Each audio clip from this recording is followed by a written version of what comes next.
تتنزل عليهم الملائكة الا تخافوا ولا تحزنوا نحن اولیاؤکم فی الحیات الدنیا وفی الاخرہ. دنیا کی بیا رضا سړی اللہ مدد کی، آخرت کی کئی. نو دې پرې غر لګیا دی د الله تعالی عبادت کوي. نو رب ذوالجلال ولتعالى کې د خوږو بو یو چینه پیدا کړه، هغې نه وبس کی یو مرغۍ ولا خدای مقرره کړه. مرغۍ به روزانه راتله، چته نه به ډوډۍ راوړله یا نیمه یا روغه، او دته به مخې ته غورځوله، او لږه غوندې د خوراک څه میوه دانه به مرغۍ په مخوکه کې راوړله، دته به مخې ته غورځوله. سړی مطمئن دی چې دا خوږې اوبه هم میلاوېږي، او ډوډۍ هم دا مرغۍ خو ماله سهار هم راوړي او دا خو ماله ماښام هم راوړي. ډوډۍ خوري او لګیا یې د خدای پاک عبادت کوي. دا رهبانیت اوس هم په عیسایانو کې شته، اگر اوس برای نام دی، حقیقت کې نشته. خو هغه به باقاعده په اسمسو کې اوسېدل او په جونګړو کې به اوسېدل، او دا د هغې مذهب و. نه به یې واده کو، نه به یې ښځه کوله، نه به یې چا سره غم خادي کوله، او نه تلې راغلي. ډېره موده لګیا دی، اوبه مسکي او مرغۍ ډوډۍ راوړي. یو ورځ مرغۍ ډوډۍ راونړه، الله هم ازمایش کوي. ډوډۍ راونړه، د باندې شپه ناره شوه، او خدایه مرغۍ خو نن رانله، نن خو یې ډوډۍ راونړه. نو د غر نه راکوش وګېمه چې دا نن څه بندوبست وکړم. چې څنګه راکوشو، په یو دروازه باندې راته دی یو هندو کور و، هغه ته یې دروازه وډبوله. هغې خو پېژنده چې دا خو نیک سړی دی، په دا غر کې دیره دی، او د چا ډوډۍ هم نه خوري او د چا خوراک هم نه خوري. نو د هندو د کور نه یو څه ډوډۍ والا ورکړئ. دا ډوډۍ والا چې د ډوډۍ سینګ واخېستې، د هندو د کور هغه سپی ورپسې شو. سپی خو څوک نه پرېږدي که نه، غپه غپه غپه د وی چې دا سپی خو مې خوري. نو دا هغه ډوډۍ نه ټوکړه را شوکوله، ورته به یې غورځوله. سپي چې به هغه نوړی تېره کړه، بیا به د پسې منډه کړی، ده به بله نوړی ور وغورځوله. چې سپي به هغه نوړی تېره کړه، ده پسې بیا به ور منډه کړی. خیر دغه ډوډۍ ته ټوله سپي خلاصه کړه، اخره کې یوه نوړی پاتې شوه. نو دا سړی دې سپي ته وایي حیا ده کې نشته، خوار شي حیا ده کې نشته. مالک مې دې ډوډۍ راکړه، نو ادې رانه غونډه واغېسته، نو بې حیا ده یو نوړی خو راته پرې چې دا خو خورم که نه، ټوله مې در وغورځوله. بې حیا سپی ورته ګویا شو. سپی ورته وایي زه بې حیا یم که ته بې حیا یې؟ ما ته بې حیا وې، دا زما مالک دی او زه کور ته مخامخ ناست یم، او کله 2 ورځې 3 ورځې ماله ډوډۍ رانه کي، خو زه د در نه خوځم. دقه ځای ناست یم، ډوډۍ نی، بیا وله څوکۍ کوم، ټوله شپه وله غب غب کوم، څوکۍ وله کوم. او که ډوډۍ نه م راکوي، نو زه چېرته د بل در ته نیم تللی چې د بل کوڅې ته لاړ شم چې بس تا نه خفه شومه، او بس ته ډوډۍ نه راکې، او زه به اوس ځمه او د بل چا په در کې به ډوډۍ غواړم. دا چرت اوسه پورې ما نه دی کړی. نارې تېرېږي په ما، لوږې تېرېږي په ما، خو ما دا دروازه نه ده پرېښې د بل چا دروازې له نیم تلی. او رښتیا خبره ده، 2 قسمه سپي، یو دا اردري غوندې سپي وي، څه ورته ویل کېږي، کوټه سپي وي. هغه کوټه سپي او کوڅه ډب خو هر ځای منډې وایي. یو ساتلې سپي وي، نو ساتلې سپي د مالک د دروازې نه بل خوا چته هم نه دی. اب هم حقه مالک در ته به ناست دي، په درشل به خپې ایښودي، ډوډۍ نه راکوي، په ځمکې راته داسې راوغورځوي، او چې کومه ترې پرېوځي نو لته ورکړي، نو ما ته یې راوغورځوي، په هغه ډوډۍ ګزاره کوم. او چې وږي یم چې در بل در له نیم تللی، او بیا م وله ټوله شپه غپ غپ کوم، څوکۍ وله کوم، او دروازې م دلته ناست یم، څوک ورته بارۍ نه پرېږدم. نو زه خو دومره ما کې وفا شته، او تا له نن مرغۍ یو روټۍ راونړه یو، نو غون خدای دې پرېښو، نو د دشمن کور ته یې لاړې، نو سوال دې شروع کړ. اوس ته بې حیا او که زه بې حیا؟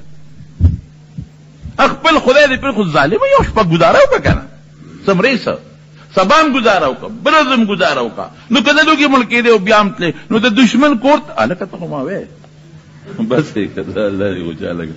نو د دشمن بس خوشطبي مو سره وکړه، نو د دشمن کور ته ځې، د هندو کور ته بیا د خدای خوشطبي وسم، بس او ضرورت نشته، الله دې خوشحاله.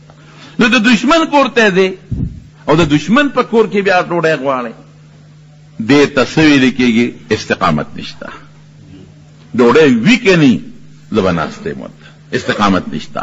استقامت څه ته ویل کېږي؟ چې کوم الله دې ومنه، هغه الله ته چې ته په کومو پوړو رسېږې، هغه پوړی به هم ټینګې وساتې، هغه به کلکې وساتې هغه پوړی، او چې چت د الله د ربوبیت او د خدای چت په کومو ستنو ټینګ دی هغه ستنې به هم کلکې وساتئ، هغه ستنې ده نه کمزوري نشي، اب ټینګې وساتئ او تر کومې پورې به ټینګې ساتئ؟ تر مرګه پورې.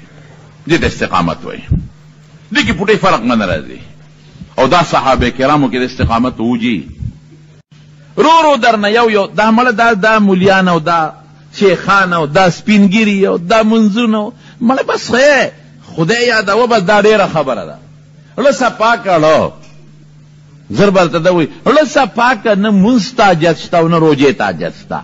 هلکه له څنګه صفا کړم؟ له پسې صفا کېږي؟ اپریشن دلو کم او پر اګمالې دلو مګم له صفا که. ګوره یو شاعرو د ایران بیدلې نومو هغه به شعرونه وي او زبردست شعرونه به وي، نو د هغه اواز هم ناشنا او شعرونه هم ښایسته و او د ایران. نو په انډیا کې د هغه شعرونه پارسه خوښېدل به. نو یو سړی د انډیا نه را روان شو هندوستان نه، یاره دا سړی خو ډېر ښایسته شعرونه وایي او ډېر مزېداره شعر وایي، ډېر ښایسته د زړه د در نه وایي. دا ونم چې دا سړی به لا څنګه هغه دا خیالو چې د به 15 شپېته ګزه شملی او ګیره به هم ښه مزېداره ښایسته ښکلې وي او ښایسته مزېدار انسان به وي.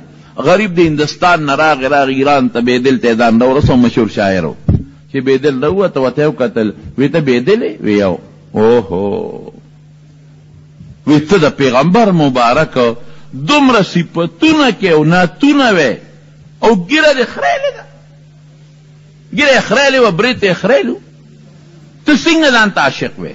او د پیغمبر مبارک عاشق خو دې ته وایي چې د هغه نقشه خو به جوړه کړي که نه.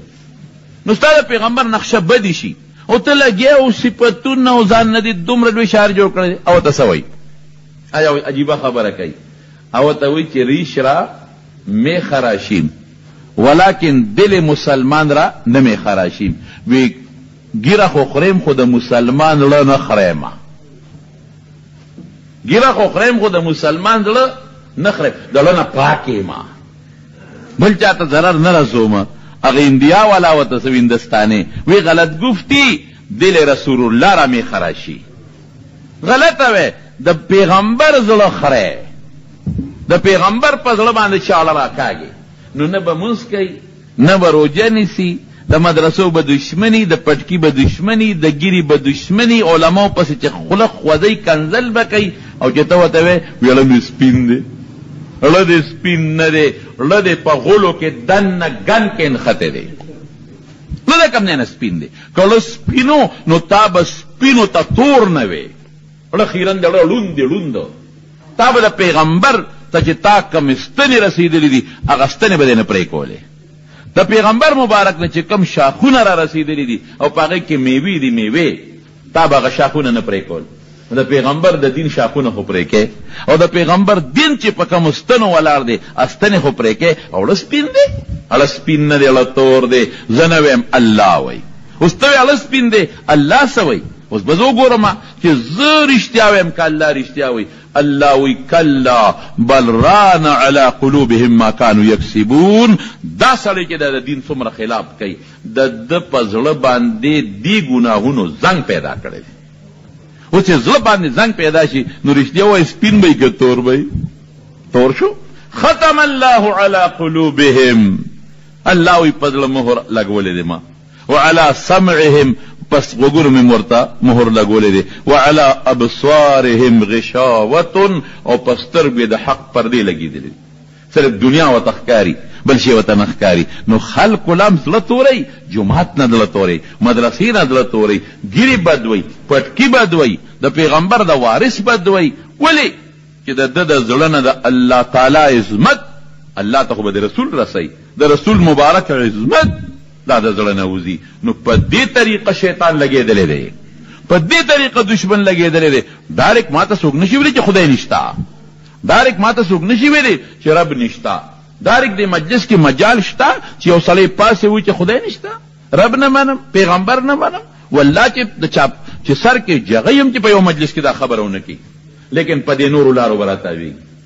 دا چت ډایرکټ نه روانوي، دا ستن به علماتوي، دا بل ستن به علماتوي. نو اوس به څه کوو؟ الله د دې مونږ ته علاج ښودلی دی ان الذين قالوا ربنا الله ثم استقاموا پدی دین به تر مرګ پورې ځان ټینګ ساتي.